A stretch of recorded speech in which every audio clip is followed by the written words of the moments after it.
د امتحان د کامیابی لپاره خاص کر سټوډنټس چې کوم دي الکان هغوی لپاره دا وظیفه در کوم او دا ځان سره کې چې کله هم ستاسو پیپر وي پرچه وي امتحان وي نو د امتحان نه مخکې کله چې سار د کوره وځې نو 221 ځل یا علیمو یا علیمو یا علیمو دا وظیفه وکړئ یا علیمو یا علیمو 221 ځل یا علیمو وای کور نه د وتو نه مخکې د سورت نون تلاوتو کې تبارک الذی پسې چې کوم سورت ته سورت قلم سورت نون د دې تلاوتو کې یا علیم 221 ځل سورت النون تلاوتو کې او بیا چې کله پیپر ته کېنی د پیپر نمخ کې د سورت توبه اخیری آیات حسبی الله قل بت ختم کی فإن تولوا فقل حسبي الله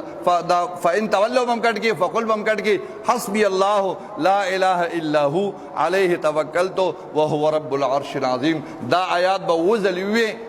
وزل بدا آیات وی الله جل شانه یو ځل یونیورسيټي کې پېښور یونیورسيټي کې یو کال الکو زلمی الکو هغه استاد پیپر می دی پیپر می ډیر زیات سخت دي ما ورته میدا وایا حسبی الله لا اله الا هو علیه توکلت وهو رب العرش العظیم دا وظیفه کا هغه وظیفه به روزانه کولا مې 221 ځل یا علیم وایا سورۃ نون تلاوت کوا چې پیپر لذي دغه کوا او چې پیپر لکینی پرچې تکین دا وای د دینی طالبانو تم او دنیوي طالبانو تم چې کوم د کالج د یونیورسيټي د سکول الکان هغه تم چې کوم د مدرسو طالبان دي هغه تم د پیپر نمخ 221 ځل یا علیم